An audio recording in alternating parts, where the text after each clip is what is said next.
here for another edition of Allen Parish Gumbo. Yes, and let's see, we're here to talk about the meeting that was on Monday, August the 3rd, the police jury meeting. Right, and this is just for those of you who weren't able to go, just kind of a little recap of some of the things that were discussed and some of what we heard, and some of it we liked. We thought it was good news, and some of it we still have some questions about. Right, there was something quite unexpected in a good way that happened. Then there's, I guess you can say that it's good because there was a decision that was postponed. Absolutely. And I got to give credit to the police jurors. If they feel like they were presented some information last minute that they didn't have time to study, or there was something they didn't quite understand, that they chose to postpone the discussion to the next meeting. So kudos to them. I think that is the responsible, good thing to do, and I think that's what just about all the residents of Allen Parish would want them to do. Right. So they could make a good decision. But how about discussing the one good thing that they made a definitive decision on Monday night? Right. Non-disclosure agreement policy. Right. In July, there was presented a proposed policy. Right. We went through it on a previous episode.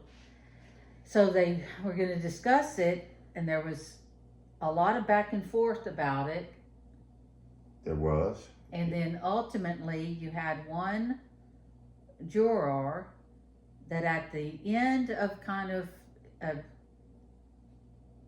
a series of questions, right, he said that he thought the policy should be that no one on the police jury should be able to sign a non-disclosure agreement. And no one on the police jury or the people under them. So which I would perceive that to be employees and those people that the police jury appoints to certain boards in the parish. Correct, because they're all most of them are subsets of the police jury. Right.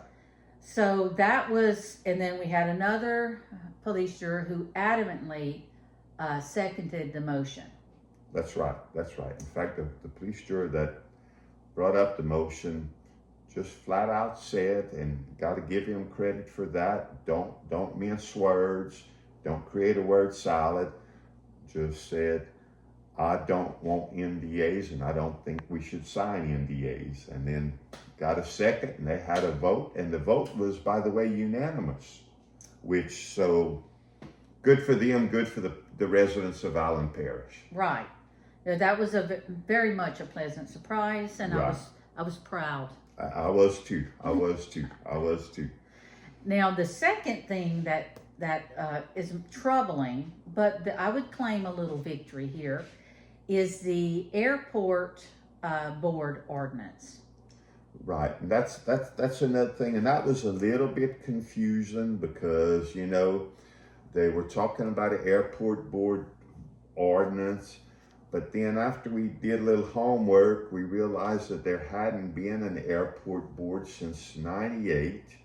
And one of the police jury employees, part of his job description is as manager of the Allen Parish Airport. So in my mind, do we need an Allen Parish airport manager, which is a paid employee? And after all this time, Mindy, do we need an airport parish board?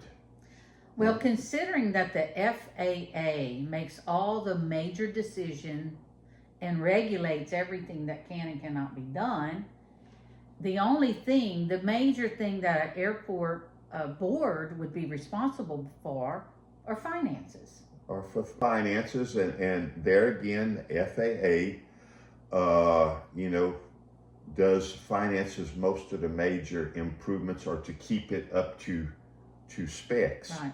There again, uh, that is us, the Right. American taxpayers. So, yeah, it's my understanding kind of just to make sure day-to-day operations go smoothly, I guess, to make sure a bathroom is available, to make sure the grass is cut, to make sure that the fuel that the people who use the airport, if they need some of that, that's available.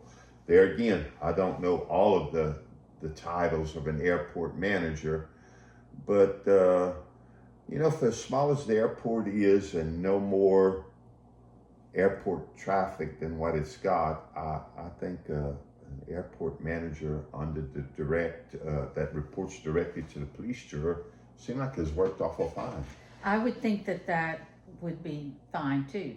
The only thing that I can think of is that maybe there is pressure from all of these industries that are coming in, and they might want to have it more convenient for them to come and maybe want more amenities than what is presently offered. Or maybe they want certain people on the board to help them reach their own financial goals. And that's a good question. In fact, there was one gentleman in the crowd, I'll call it, that stood up. I don't know if he gave his name, and he said he spoke. He was speaking on behalf of his employer. He did not mention his employer, and he made a couple of comments that he thought that the board should be made up of the people who use the airport because they might have more expertise and insight. Well, now, my problem is that airport is owned by the Allen Parish Police Jury. It's owned by the taxpayers. If they had to have a board, and a couple of police jurors expressed this at the meeting, that if that was the route they chose to take to have a board, that they would like to see a representative from each one of the districts in the parish have a representative on that board. And being it's a publicly owned, and I think like a lot of other boards that the parish has, they try and get local people who are residents of Allen Parish and taxpayers from those particular wards to be on those boards. So that's Right. just my thoughts on Well, that. a board just adds another layer of bureaucracy, and it invites ill-fated decisions among the board members, especially when you have one person that would be on the airport board, Right. the economic development board, and the industrial board. That just screams impropriety, and that should never happen. If you're on one of those boards, you cannot be on any of the others. And you have to question the motives, and there again, not to be a conspiracy theorist at all, just practical. Like you said, does one particular individual need to be on 3 different boards is a question we have. What do y'all out there think about that? Do you think that's the way it should be, or do you think that being it's a parish-owned airport, if they do decide again to have a board, shouldn't there be representatives from the whole parish, being it's our airport? And then the other thing is, the person who is serving as the airport manager, I think, has notified the police jury that he plans to retire in the relatively near future. And you know, in the past, he has given a report on the airport to the police jury at every meeting, and things seem to work out just fine. Right. After all of these years. So my question is, why do you need to change a good thing that seems to be working just fine? Right. And I haven't heard any reports of people complaining about issues at the Allen Parish Airport. Not a one. So, No, I mean, they're making something complicated that shouldn't be complicated. And I think that it's more about um, appeasing certain uh, individuals and companies rather than doing what's best for this parish. exactly. And this airport isn't just used by these companies with their executives flying in. It can be used by anyone, and there are a lot of Allen Parish residents who have a private plane that use that facility, and that's what it's there for. And you have the federal government that, from what I understand, flies in and out for things that have to do with the prisons in Oakdale. Right, absolutely, between the INS and the detention center, and I don't know, you perhaps,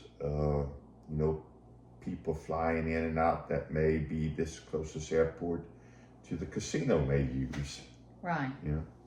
Yeah, and you have your agriculture. I don't know if there's crop dusters that go out of there, but I mean, they could.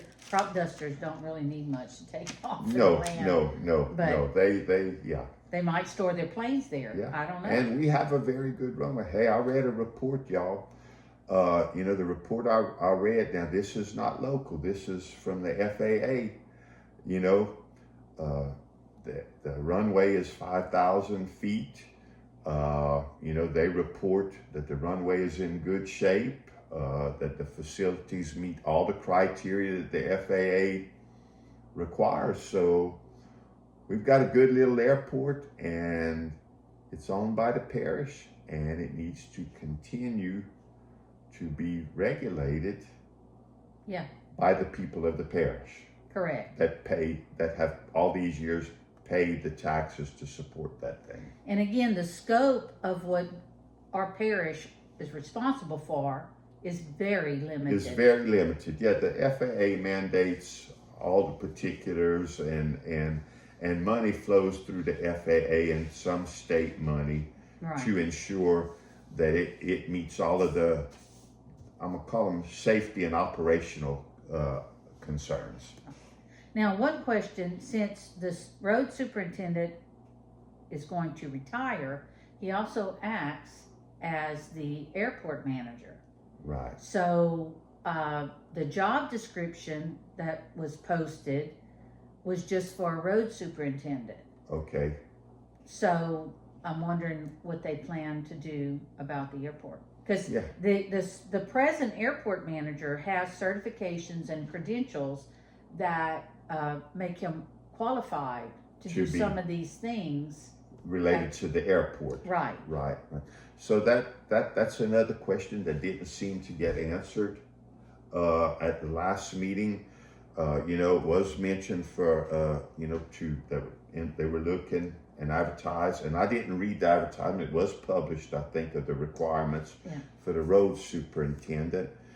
But there's another question: are you going to have a road superintendent and an airport manager? Are they going to be two different things? Or I didn't see where the advertisement for the for the road manager needed some expertise in the airport. Did you, Mindy? No, and I think that would be a waste of money to not combine the two, because they could probably get someone certified for the minimum things that are needed. You could probably get it's the Louisiana, Airport Managers Associates, otherwise known as LAMA, LAMA. Right. And there's some professional networks and for regional airports and things like that. But to me, it'd be wiser to continue to combine those two. Absolutely. If they can find somebody. And if it's worked in the past, and we all know we live in a poor parish, there's nothing wrong with that. No. And that the financial resources of the police jury are limited. So in view of that, it would seem prudent and wise that something that worked in the past, why not keep it the same? Right. You know, Because our question, we're just asking questions. Ask you out there to ask questions. Talk to your police jurors. You know, tell them what you think, or if you have a concern, ask them. You know. right. Well, you know, things are tight. You know, you have cost of living is up, gas is up. You know, you don't want to see our elected officials wasting money, or, you know, No, it's our money and we It's- need to, it's our money, and we can ask questions about it. exactly, we can ask questions about it. And just like you or I, when money's tight, we have to tighten our belt sometimes. Sometimes there's things we want that we think we need, but then you have to prioritize it. And sometimes we have to do without in lean times. And I think it would be reasonable and prudent for the police jury all the time to do the same thing. And like I said, I know there's a list of needs and some things that don't get done, but I think they've done a pretty good job of prioritizing things, and that's what you have to do when you have unlimited funds. Right. You know? Another thing that they have said, and one particular police jury responded to me, is that they can't find volunteers for these boards, for all these boards. Talking about one person being on multiple boards, or so what do? They create another board. That's kind of preposterous to me. That's kind of, yeah, it's like if you're having trouble, if it was mentioned that you're having trouble filling the positions on some boards already in existence, do you really want to have another board? Right. And how hard do they try to recruit people? You know, each police juror should be out there in his district trying to recruit participation. And I think the general public in general does not have a clue that sometimes these police jurors are looking for volunteers to serve on those boards. I mean, it may be that they're not really looking, but they have their own people in mind, and that's why you have the same people over and over again. it's quite possible. It's quite possible. You know, and it's kind of natural. If I were, you know, in charge of getting a board, and, you know, okay, I'm thinking, okay, hey, Keith. Yeah. I know Keith. So I know part of that is just kind of instinctual. Instinctual, and you know, and in people, sometimes they, when you or I, let's say, finds someone to help with a particular issue, it's just natural that if something else comes up, we know those people were willing to serve, Right. that we ask them again, you know. But there are a lot of people out there, I think, in the parish, you just have to look a little bit for them, Right. that would be willing to serve. But then there again, the question is, do we really need another board when the current system, like the old saying goes, if it's not broke, don't fix it. Right, correct. And there's just, you know, with all the circumstances and things happening in Allen Parish, that I'm going to go out there on a limb, the majority of the people do not want these industries here. Right. It begs the question, are they the ones that are pushing for this? Absolutely. Good question. And I've got the same question. A lot of people have the same question. Right. We question the behind the scenes. Right. And we do that because we've had some issues in the past where what caused the problem with the general public and the residents and the taxpayers was the behind the scenes going on. Right. And, you know, and we have our elected officials that talk about transparency. You and I as individuals talk about transparency. Hey, if everything is out there and open, it's transparent, you know what? Rumors don't start flying around and people don't start creating false narratives. So wouldn't you want to be forthcoming? Wouldn't you want to be transparent? Doesn't it make things a lot easier. Right. Well, and it builds trust. You know, if you want the public's trust, you've got to trust them with the information. And Mindy, all of us, trust is not something we ask for. No. Trust is something that we earn through what we say, but especially through our actions. Right. And that's what we're doing here. We're trying to present some opinion, but mostly facts and what happened in all these meetings and stuff, so that people can make their own decisions about what they may disagree with us, and that's okay. That's okay. But you know, the facts are there for people to find. And one last comment, as always, people, you're invited. It's your meeting. It's your meeting place. You are always welcome to go. So if you're interested, if you've got questions, or if you want to hear firsthand, there's room for you. Oh yeah. At these police jury meetings. Right. In the meantime, we will do our best, and we're not concentrating just on police jury meetings. It's just as we get started, the police jury meetings were one of the first things that we were addressing, but we'll continue our best to keep you informed, but there's nothing like hearing firsthand from the horse's mouth. Right. And we're going to get the times and the meeting places and for all these various boards, because if there is a board, the meetings are public. We're welcome to go. We're welcome to record them. We're welcome to participate. But as of right now, we know very few happenings. And we don't know their schedule of meetings, and it's not widely circulated. Right. Yeah. So we're going to find those out, and we will start publishing those either Facebook, through these videos, and so forth. Yes. So stay tuned. Another last comment. It was brought up and voted on that if you as a resident, tax-paying resident, have an issue or concern that you feel you need to approach the police jury with at their meeting, they have changed the rules. Okay, you have to request to be put on the police jury agenda 10 days before the meeting. That has changed. It used to be, I think, you had to be on by the Thursday before the police jury meeting. So just be aware that the new rule is 10 days prior to the police jury meeting, you need to make a request. And I also understood, Mindy, did you understand this, that because of that, the specifics of what's going to be discussed at the police jury meeting should be posted sooner prior to the police jury meeting. Did you get that impression?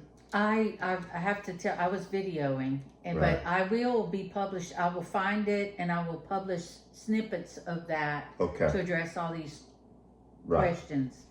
But I have to edit that. Okay. But when you're videoing, you tend to listen less because you're worried about what you're videoing. You're worried about what you're videoing. Oh, and that's another thing that they did bring up that I think is a good thing for all of us residents, is they have agreed to a video audio system to where all of these meetings will be recorded and people will be able to go and watch them.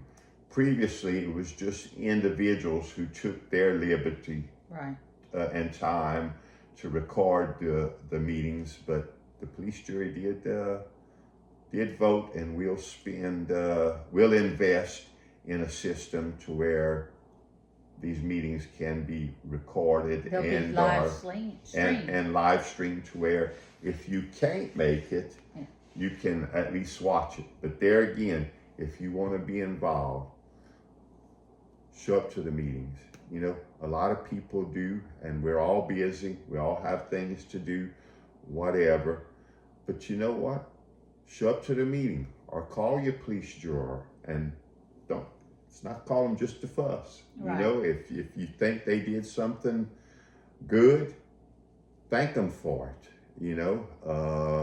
But at the same time, if you have a concern, approach them, because sometimes 5 people might have the same concern, and if nobody expresses it to the police juror and the police juror didn't experience it, it's possible they don't even know about it.